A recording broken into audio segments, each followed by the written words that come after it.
Greetings, folks. This is Scott, and you're tuning into A Woman's Place, the podcast where we break down all the policies and politics that affect the 51%. That's right, women are half the US population, and Ashley and I are here to give you the facts about how today's events are affecting them. Find us on Spotify, Apple Podcasts, Amazon, YouTube, or wherever you get your podcasts. Hello, Ashley Brown. How are you today? Good, Scott Osborne. How are you? Excellent.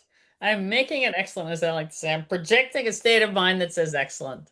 Oh, I haven't been able to work Taylor Swift into one of our podcasts yet. So this is the perfect opportunity. Go for it. So, one of her songs on the new album, I think it's Opalite. And kind of the whole premise of that is opalite's a man-made opal, and that we have life gives us all of the things, including disappointments, including things not working out the way we wanted to, blah, blah, blah. And that we have the ability and the opportunity to make our life and bring our own happiness. So I like that. I somehow suspect, not to be anti-Taylor Swift, because I'm very admiring of Taylor Swift, I suspect that philosophy has been around for a while, that we... What? Yes, but absolutely. Every generation has to repackage it in new format. I like exactly. I think it's... Do we want to mention any of Taylor Swift's other songs? The explicit ones, or are we not going to talk about the explicit ones? Well, I think giving her the space to be a 35-year-old adult is kind of interesting, and how people are like up in arms with the either innuendos, etc. And so considering she's been doing it for as long as she has, don't we have to give people the chance to evolve? Yes, we do. We do. All right, my friends. So this is a cool show we have today. I'm excited. And actually, if you're listening to this one, this will be in two parts. So we are taking a full hour on this topic. There will be two parts. So look for part one and part two. But this is our part one. We're going to be talking about stay-at-home dads. And I think this is very important. We've talked about childcare a lot. We've talked about gender roles and domestic roles. And we've talked about the financial burden that traditionally women carry because of childcare. They often have to leave work or take part-time work, or perhaps not work at all, to care for a family, which is unpaid, and how important that work is, but then they often suffer financially later. And how do we get men in, etc. So we're going to be talking today with Jeff Hartman, who is a stay-at-home dad, and we're going to get his perspective. This is one man's perspective on what it looks like, how it feels for him, and we're going to talk a little bit about what it looks like for other men kind of in the process. So all right, I say let's just let me say a little more about Jeff, though, that he's a Virginia native, who was educated, though, in Virginia and in Colorado. He was 8 years in the U.S. Army, which I find fascinating. He was in Fort Hood. He was also in Kuwait. So, as he said to me in our preparatory phone call, he spent a long time in a predominantly male environment, and now he's in a very female environment, which is interesting. But after military, he became a teacher. So he teaches high school mathematics, calculus, trigonometry, etc. He is now on unpaid leave to take care of his daughter. I believe she's about 3. He'll tell us about that. And I know he's a passionate athlete on the side, and a journaler, and just a super interesting person. So he has had a very diverse career so far, and is now full-time dad and taking care of the home. So we're going to talk to Jeff Hartman. All right, excellent. And here we go.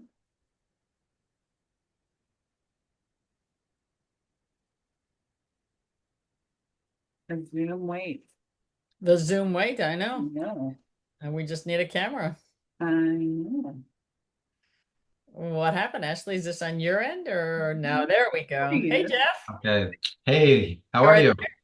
We're good. I like Scott just, tried to throw me under the bus with my tech skills, which it totally could have been. Hi, Jeff. Welcome. Hi, Ashley. Well, thank you. Nice to see you today. Yeah, thanks for having me.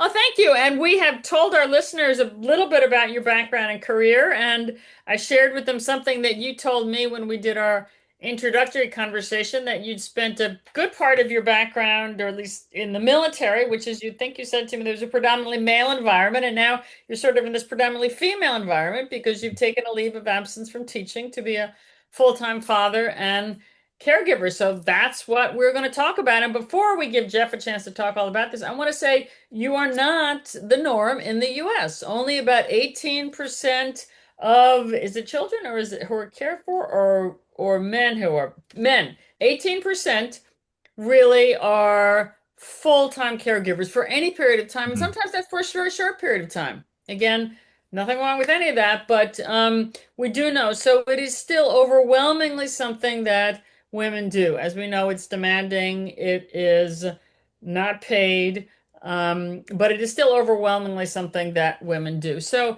Jeff, what we would love is first if you could give us a little insight into how you came to this decision. It isn't kind of the normal career path. You were working, we believe. Mhm. So why did you choose this? I mean, yeah, it was certainly a practical decision. My wife and I, we've been married for 20 years now, and so my our daughter Oriana is 4 years old, and so there was a point where, we my wife is a physician, and so I met her, back in undergrad and college. So I've been with her through the whole journey. And so having children, starting a family was always a tough place to find a time to start that. But me being a teacher, and obviously my wife with her career, it really came down to a financial decision. Essentially, there was a time my wife just said she doesn't ever really want to be, the breadwinner and the only income person in our family, and so she certainly would love to be the stay-at-home parent as well. But it really just it was a matter of financial decision essentially. So she would have been happy, or I mean, we can't project upon her, but your Yeah. feeling at the time the conversations were like, she would have just said, "Fine, I want to do this now and stop working or stop working." Absolutely. I mean, she loves her career. I mean, it was tough. We both, we're both successful professionals in what Yeah. we were doing. So yeah, she absolutely would have done it as well, but she loves what she does. So anyway, yeah, I chose to stay at home. I mean, obviously my wife makes a lot more money than me, so I told her we could sell the house and move into an apartment if you want me to be the breadwinner, but uh, otherwise we made that decision. So. So did you have Maybe reservations? Did you know what you were getting into? I mean, we don't see that many. I certainly didn't grow up seeing that many fathers who were full-time caregivers. I mean, did you have reservations? Did you know what you were getting into? Yeah, I absolutely had reservations. I did not know what I was getting into. I mean, I come from a very traditional, home upbringing, and in fact, the only two guys I knew that attempted staying at home didn't like it, and ended up doing nannies in did a different approach. So, yeah, I was definitely apprehensive about doing it. Absolutely. Ashley, were you trying to say something? Well, and I was just wondering on that, we talk a lot about what's seen as traditional and what's not. So did you work through like how do I have these conversations of I'm thinking about doing this, and like did you feel a stigma of making this choice to invest in your family, really? Right. Sure. Yeah. Good thing. Um, Let's change yeah. the language to invest in your family. That's where we're going Right. to go. I like that. Yeah, or to become some of the essential social infrastructure, perhaps. And, Exactly, exactly. yeah, all of that was there. I mean, there again, I didn't have anyone to directly talk to. I didn't, I in my mind had an idea of what it would be like, and it felt very vulnerable. It felt very scary. I knew it would be isolating. Some of the friends and family, there'd be some pep talk of, well, there's a lot of dads staying home now, and as you say, the stats are what they are. Um, and I think it's even lower than about 20, like I think it's only about 10% of like men that are just straight stay-at-home dads. I mean, there's very few, and I definitely found that when I went out in the community, and I certainly I knew early on that getting out and being in motion and running errands with my daughter and getting socialized was key for me at least. And I did not run into as many stay-at-home dads out there in the community as I thought I would. And in fact, one I became friends with, and then they ended up moving away. So I don't. Right now, I know a couple dads that are like hybrid stay-at-home. They work from home. They might have a part-time nanny, but they're sort of the primary caregivers. So there's a couple dads I know, but the majority are stay-at-home moms. Well, I want to come back to the social aspect later, but how we identify them is getting harder and harder because of remote work. Right. Many people do have that hybrid, and Hmm. so are they, I don't mean to overly label it, but are they staying home by choice to care for a child, or are they working remotely anyway? Right. And Right. right, there may be a part-time babysitter. That is very Yeah. true. The other thing is, of that technically 18%, which again might be part-time, might be for a short period of time. Many of them are not necessarily voluntarily stay-at-home dads. They can't Mhm. find suitable work, you know. Right. Right. So if you don't And- have suitable work, you are home, and Right. if you have a child, that's what it becomes. Again, not to say that that's less parenting, but it's not by choice. Yeah, part of my bridge to being a stay-at-home dad in my mind prior to the reality of my experience, I thought, I still bring money in because I'll tutor a lot. I might start a business at home. I had again this fantasy of having a lot more time to do other things. So I certainly kind of viewed myself until maybe I didn't fully accept the role in the beginning. Now I'm fine to say I'm 100% stay-at-home dad. That's what I do. I'm proud of it. I do other things on the side, but prior to that, I thought, well, I'll just be, again, I'll be tutoring and doing other things while I'm watching this kid. That was sort of my mindset going into it initially, probably. Okay, so now we're going to get really deep really fast. So, did it affect your sense of self or your relationship because you realized you weren't bringing in money? For so many men, that's a deep part of socialization. You got to be bringing in money. I mean, how did that make you Yeah, feel? yeah. It certainly was it was a game changer. I guess one thing that helped me maybe early on, maybe it was on Instagram, I saw someone break down and itemize, what stay-at-home parents are actually saving the family, and they really did calculate up to well over 200 grand a year, with childcare and so certainly there's a mindset of I'm not bringing money in, but obviously it and my wife, we're fully on board of the essential piece and part I'm playing for my family, and that's more than enough for me. But mentally it was tough. Yes, even losing my identity as a teacher, right? That was tough to kind of grapple with. Um, I felt, yeah, I definitely felt untethered. Still do a little bit. I still feel like I'm in uncharted waters, and going back to work is still a question. And so yeah, it was emotionally tough to deal with, and still is. So let's talk about just your going back to work for just 1 second in the sense of did you get do you have some sort of leave policy? Because most people don't. Some people do, but many don't have any kind of leave policy. They quit and that's it, and they're on their own. What was your Yeah. situation? I mean, I worked at Pine View School, and so I'm an employee of Sarasota County, and so The there was public no school in Sarasota. public, Yes. yeah, public school. So I'm grateful for what they did, but certainly I'm on an unpaid leave of absence essentially, and there's a 5-year window, so this is my last year.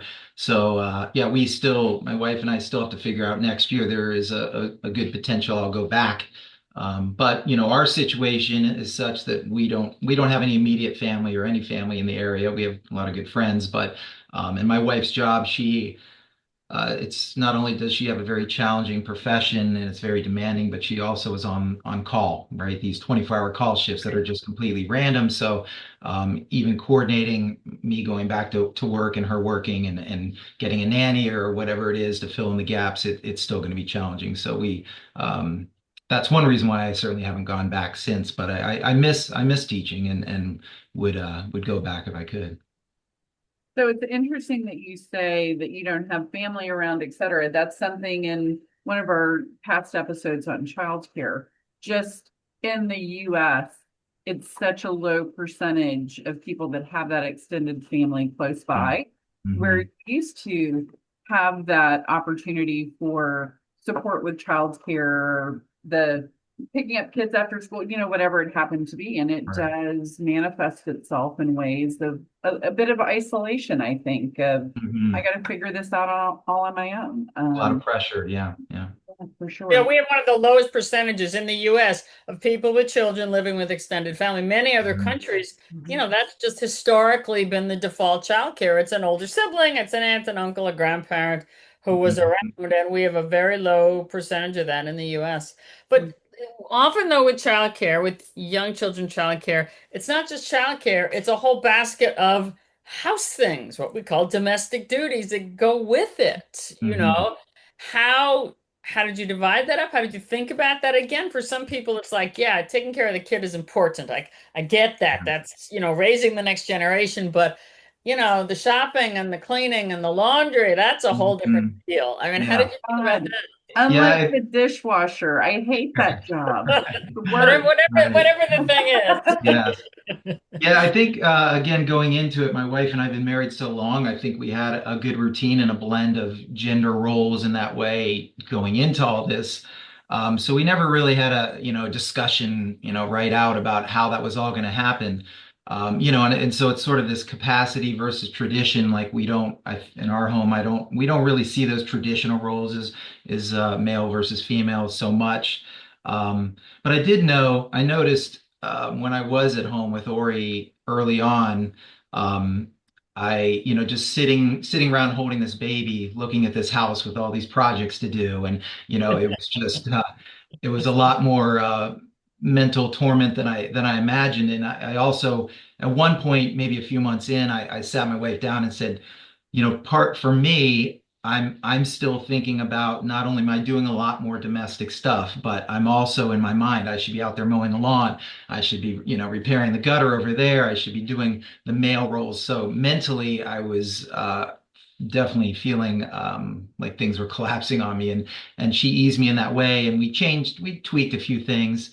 I mean, my wife's amazing. She would do anything just like I would for the family. So we have found a way to blend it, and it's great. We both take roles in on both gender, traditional roles. And the other thing I'd say is the benefit I get and might not be the same for a woman that stays home is when my wife comes home.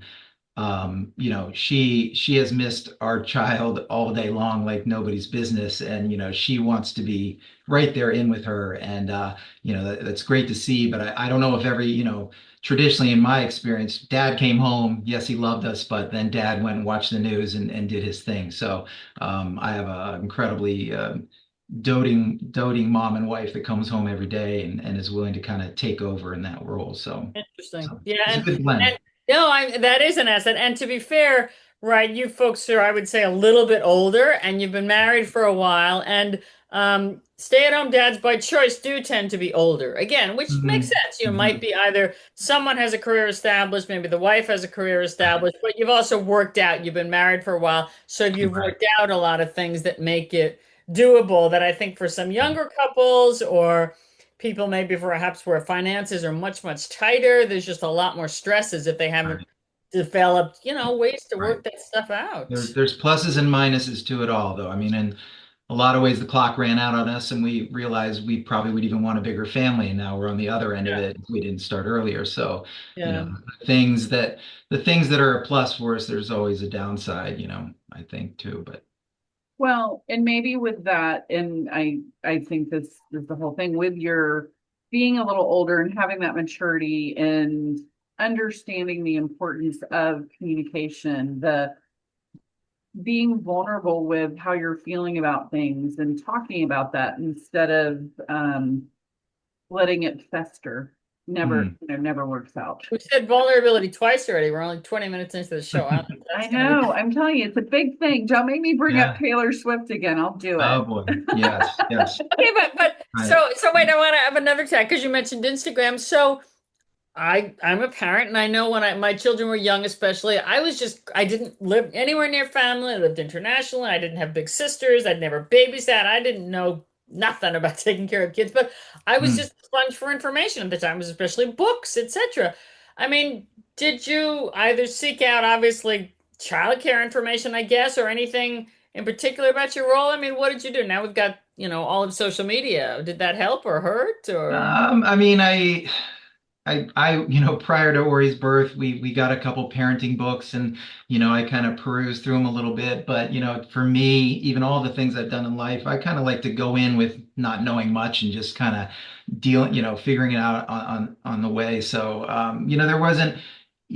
I'm not a big social media person, but I do Instagram. I have tons of posts of Ori and our family in a private Yeah, account, but I never found anything specific to my situation. Obviously, I'm a stay-at-home parent, so there's right, a wealth right. of information on that. So, I did read and go over some parenting books, but most of it I just found, day to day, hour to hour, figuring it out. But one of the greatest things being a stay-at-home father or just being a father is just I learned to just, as cliche as it is, just to be present in the moment. The more present I was in the moment, looking at this child, I just kind of learned what she needed, what she wanted, what I needed. I knew my personality was more of I'm kind of an on the go. So every day it was like, okay, Ori, strap. Even when she was a few months old, we were out in the car.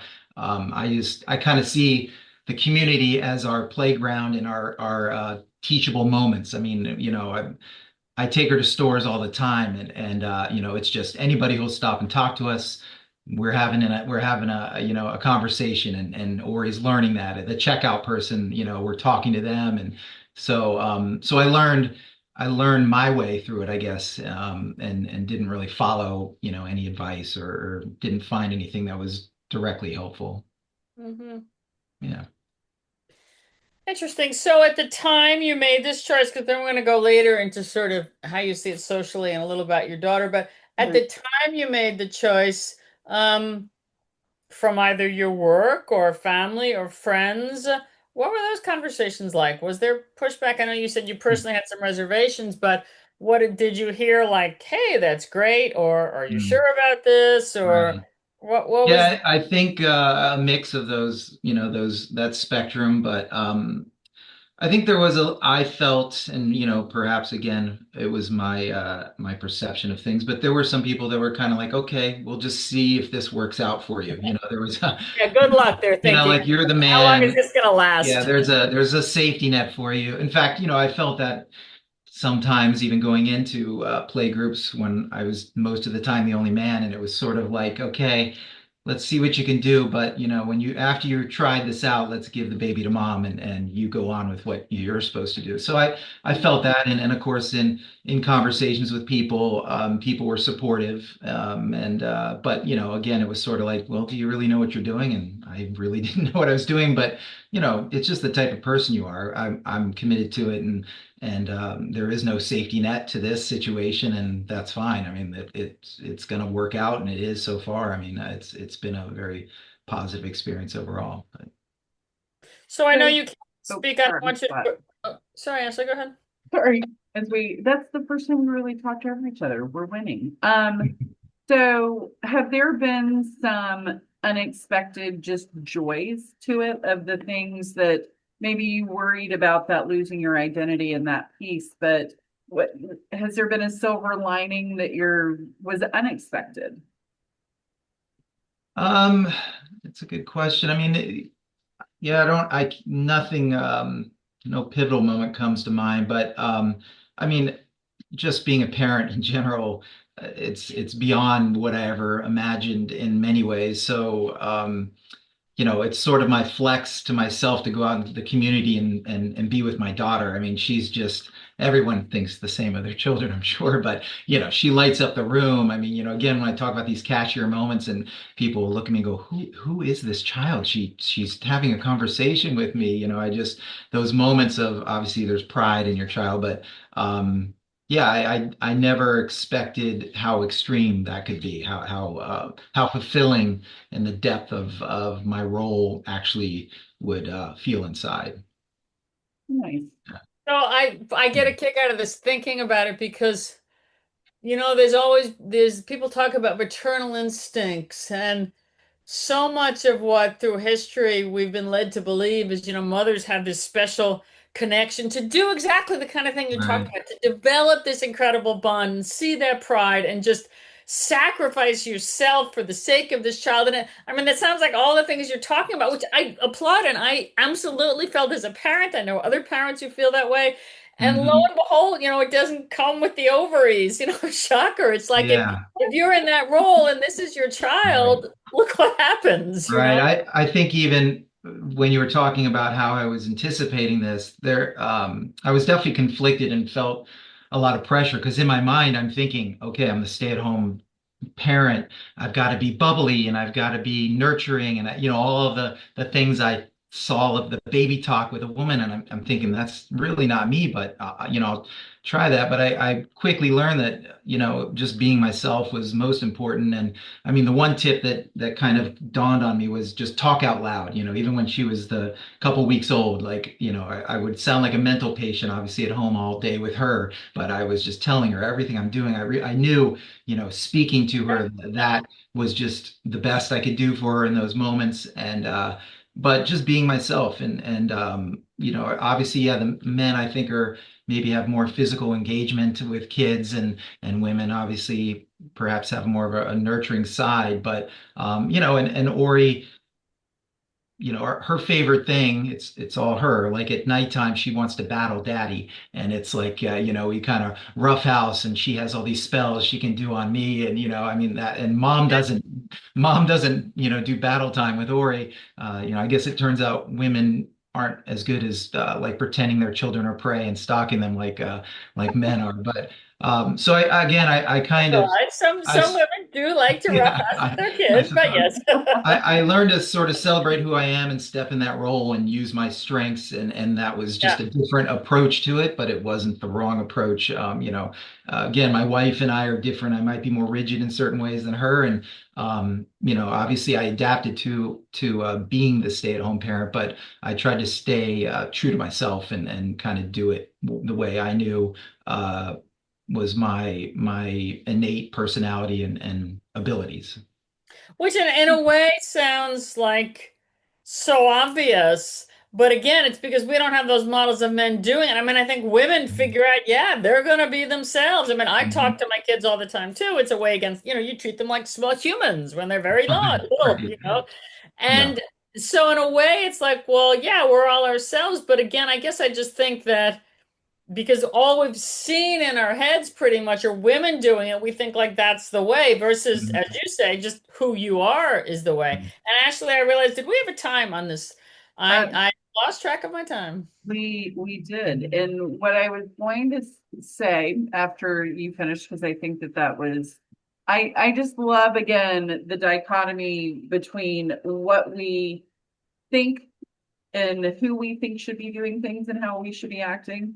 And when Mhm. we're open to not being tied to our gender boxes, which is an amazing thing. So I think we'll do a couple of like takeaways from this, and then we're Okay. excited to continue part two with you where we get into some of the socialization piece and were you bullied by stay-at-home moms? That's what we really want to know. Okay, we'll come back to that. But Sounds yes, good. takeaways. Boy, so many are going to be in section two. But I really think, I mean, as Jeff said, just being yourself and. I love you talking about having reservations and then figuring out you could just be yourself, and lo and behold, this would work. And the depth of emotion that would come with that, I think, is really it's rewarding for me to listen to. Mhm. All Yeah, right, we're gonna have a part two, correct? Thank you. we are. Thank you. Sounds Thank good. you very much, Jeff. Um, Sure. yeah, I just appreciate your openness. All right, we Okay, will great. continue this conversation. All Always right. good Take to see care. you, Scott. So See long. you next time.